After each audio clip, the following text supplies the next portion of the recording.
Hi, so here today with Jacob Midwinter. Jacob is the director of our search business here within SRG. Hi, Jacob. How are you doing? Hi, Richard. Yeah, good. Thank you. Good. Good. Excellent. Today, just want to explore the merits of retained, define what retained search actually is, have a bit of a conversation around some of the pitfalls with it and those kind of things. So, Jacob, retained business, retained search, there's lots of different sort of, terminology for it. In terms of sort of definition of how you define or scope out what retained means, what are your thoughts on it? Okay. Good question. Because I think you're right. There's a lot of misconceptions about what real retained search is, certainly. And when you talk to people that are outside of recruitment, they're like baffled by it. So absolutely, you can break that down. Yeah, definitely. But I think it's important to kind of define what I believe it should be as well as kind of a general definition. So as you know, I joined SRG about 8 months ago now, and have worked in pharmaceutical recruitment for about 8 years. And then I moved across to head up the search team and the search piece, really because I'm passionate about supporting clients and really helping them with their resourcing strategy. And that helps with the definition of what I believe search is and retained search. So it's really helping with resourcing strategy. It's not just saying this is our expertise and this is what we, but really helping them shape that. So I believe and define retained search to be where a business needs to lean on expertise to support with finding obviously challenging talent, hard to find talent on the market, but also where they may need to look at what job titles are, look at what's the salary levels and package levels that they should be informing on, and really going about recruitment in a much more holistic way, rather than just finding a CV. So that's how I see as proper retained search. How that looks and how that's shaped is, well, I guess it's in the name. It's retained. Companies will retain the services of search agencies to work exclusively on a recruitment project. And there is normally, and it will vary agency to agency, a certain pricing structure at 3 stages. So at a conception stage or initiation, at a shortlist, which is an identification of a few candidates to say, hey, this is what we found, and an agreement of that with the client, and then on start date or delivery of project. And like I say, various agencies will work that in different ways. Mm-hmm. Perfect. So I touched on this on one of my previous sort of in conversations with around recruitment being a consultancy, and people who work in recruitment should be consultants. And the way that I see retained, so as you know, I sort of used to manage our retained business within SRG. And I just see that consultancy just taking up, just about 10 notches when you come to a retained campaign, because it is really a partnership, and making sure that the customer and the consultant are really aligned as to what you're trying to achieve, and making sure that actually as a recruiter you're able to offer some insights, some expertise, and those kind of things into the market dynamics and those kind of things. And then being able to make sure that we're positioning the role in the right way within the market as well. And that's really important. I know we've talked a little bit about sort of, just the exclusivity of the role, that positioning, that this is a role that somebody that creating some desire to it as well. Is that another part to sort of how you see the retained part fitting? Yeah. For me, I've been, as you have, in recruitment long enough to hear recruiters talk about, oh yes, I want it on an exclusive basis, I want it retained, because it may be that they're thinking about their pockets. And I think, unfortunately, that may have given certain connotations to it when we talk about it with clients, because I'm sure I'm not alone when you talk to a client about it and they say, oh, hang on a second, I don't want to go down that route. And then it's educating them as to why really we do advise this. And obviously there has to be a need there. So to answer 2 kind of parts to your question, first and foremost, yes, I completely agree. It's not about providing data, it's about providing insight. And I think that's really important. Yeah. So it's not just saying, here it is, it's actually what that means to our client. So real world example, I was on the phone to a client this morning. We're really struggling with an internal stakeholder, a line manager who hasn't worked in this way before. That touches upon maybe a pitfall of this, it is a different way of working, and a lot of people believe that in recruitment you need a lot of choice, and they want to see everything, and actually entrusting an agency to whittle down that choice and deliver the best is a different mindset that a lot of stakeholders have to get into. So the way in which we support HR or talent acquisition with that is by providing insights to back up what we're telling them around all of the areas that I talked about: social mobility, salary, hotspots of talent around the world, etc. And we can really map that out, and we deliver that in a pack. So that really does support. And then I guess to answer the second part of that question, I mean, next to people who sell retained services, it really helps confidential. You know, you've got our commitment. We're really going to focus on it. We're not going to look at anything else. But whilst they are all benefits to a client, if it is true, I think to get value out of understanding retained, you need to look at the psychology of how people buy. And when I talk about how people buy, Richard, I'm talking about the candidates that are on the market that actually are buying a vacancy, so to speak. They're buying into a culture, a way of life, a company. So understanding that is really what I think we can add a lot of value to a customer in enabling them to see it. So the benefits that I really see is, so first of all, trust. Yeah. So probably the biggest thing is thought leader in trust is Stephen Covey and his father, and the speed of trust, etc. Trust equaling confidence. Trust is confidence. So if we remove the client from this for a moment and look at a candidate, if you have a call from an agency and then another agency and then another agency talking about a role, do they feel confident in A, that agency knows what they're talking about, but B, that the client is confident enough in the agencies that they're using? And actually, if you do engage exclusively, the candidate does feel as though, hang on a second, the agency is confident, the client is confident in this agency. I'm also confident in this agency, and therefore I think you do probably see more commitment from the market when we look at that. But I mean, I could talk about that all day. I like Stephen Covey. I know you. Yeah, absolutely. And that whole trust element, is part of the Impelling ethos and everything else, and the vision that we have as an organisation. So it instills all the way through. One of my experiences of retained is, it is a specialism. As a consultant, you take on a role as in a retained manner, and you're wedded to that role. You have to fill that role. There's no two ways about it. You start on a journey with that customer, and you're engaged in it to be making sure that you get to the end point. And I know from experience, you can't do that if you're managing a load of contingent roles on one side and doing retained roles on another side. It just does not work because of the amount that you've got to put into that particular retained search. And then on your point around sort of where an organisation has gone to multiple different providers and whatever else, that the level of if you were to put yourself in that candidate's shoes and have been bombarded with lots of different organizations or people speaking to you about the same role, you're thinking, actually, this role's not special, and I am special. I want to be made to feel special.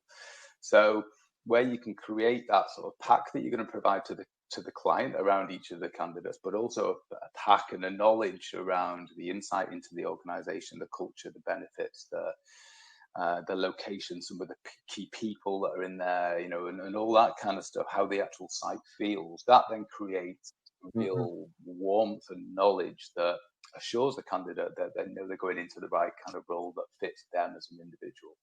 Beyond, I've got a skill set, and this organisation can see that I've got a skill set, and therefore they're going to put me forward for it.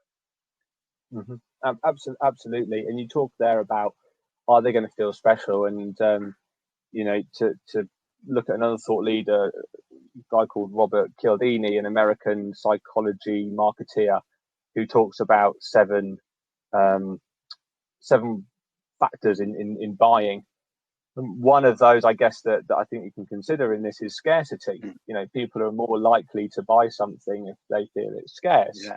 So again, you know, simple. If you're talking to if a clients put their role out to a number of agencies, and it's a role where, you know, they want to get the best people in the market. And that's what they want to do. That's what every company wants to do. They want to get the best people, put the right people in the right job. That's what we're passionate about as well.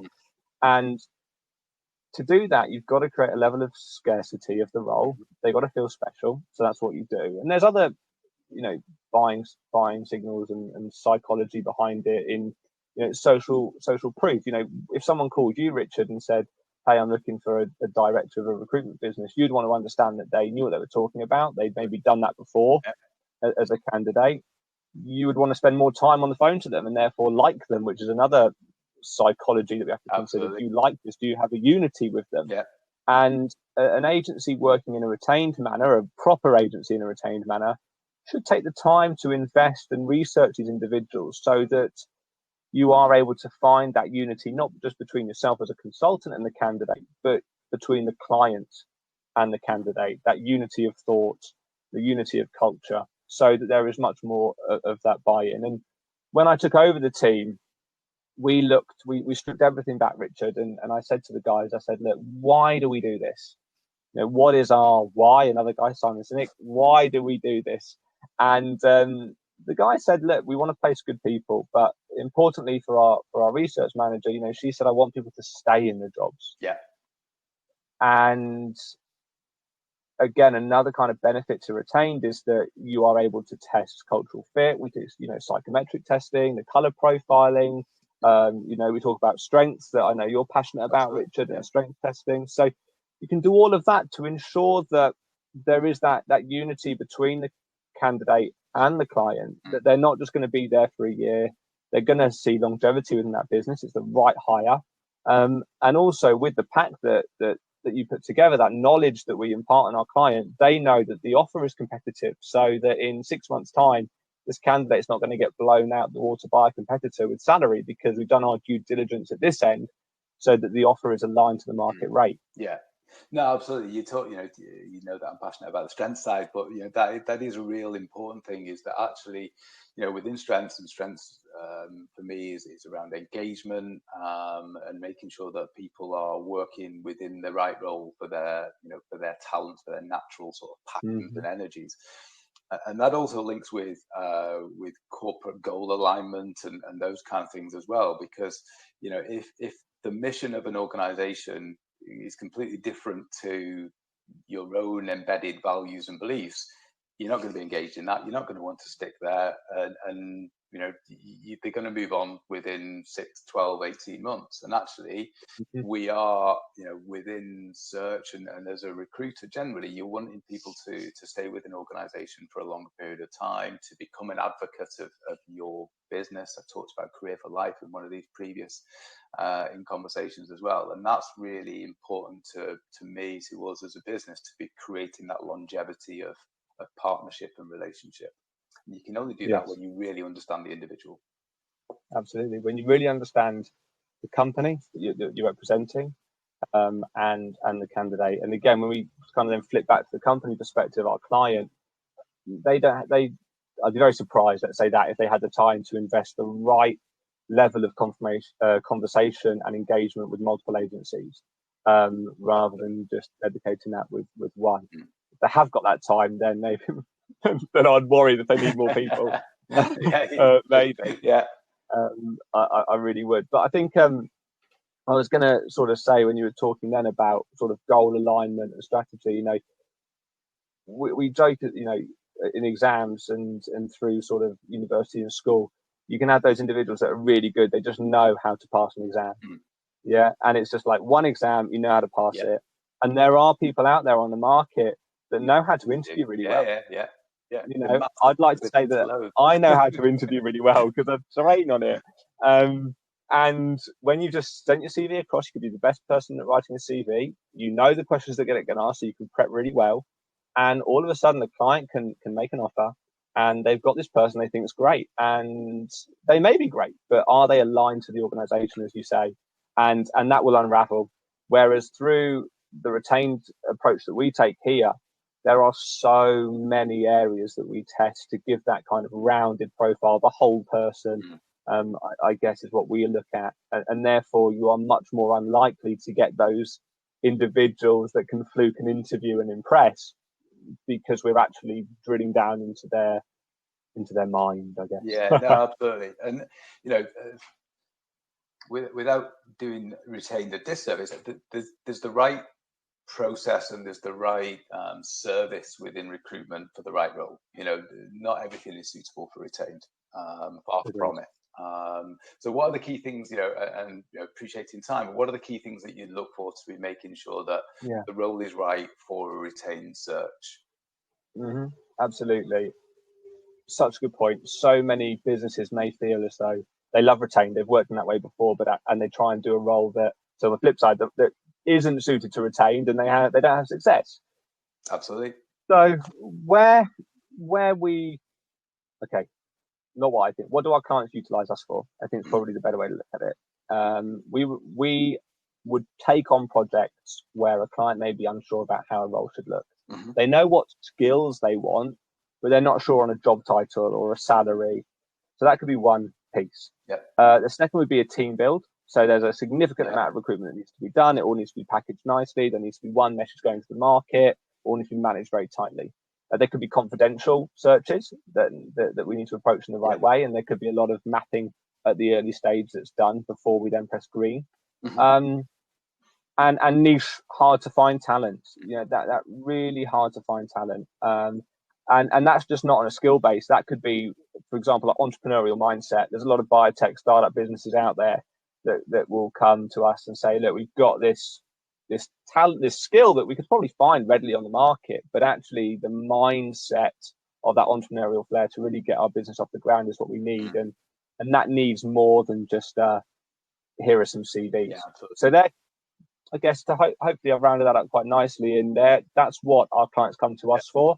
And if it came out of that scope, then we'd probably be passing them to the other divisions of SRG to support them. Oh, perfect. No, it's really good. A really good summary, actually, because it's important that you know, we don't try and sell the wrong service to an organisation and to the wrong role, because it has its place and it's really good for what it is. But if you do that in the wrong way, then it devalues the service overall. It devalues everything that we're about. So, absolutely. Before we go, I'm going to just put you on the spot a little bit with sort of one question. So if you were to, and we talked about, you know, interviewing a candidate and those kind of things and getting to know them. So if you were to have one question that you would ask a candidate to try and get to know more about their character, and you just got the one question, what would you ask them?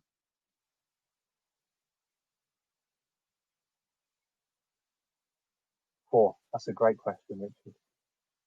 What would I ask them? I'm trying to think back to when I engage with candidates, which I don't do as much anymore. What would I ask them?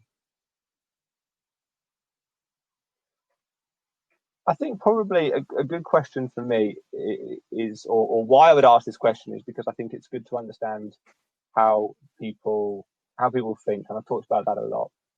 So in everyday life, in the last week, what is the biggest challenge that you faced? And how, and then I'll go on, and how did you overcome that? So for me, it could be my son doing something crazy in the house, you know, shutting his finger in the door and driving us crazy or whatever. But it gives a perspective not only on their working mind, but also on what they are outside of work, what they value, and I guess their thought process in challenging. So to summarize it, just in everyday life or work, what's the biggest challenge you faced in the last week, and how did you overcome it? Like it. On that note, Jacob, really good to speak to you today, as always, and look forward to catching up with you again soon. This is the second one of these that we've recorded, so you'll be seeing more of these as we record them over the course of the next few weeks. Thank you very much for listening, and speak to you soon. Cheers, Jacob. Thank you.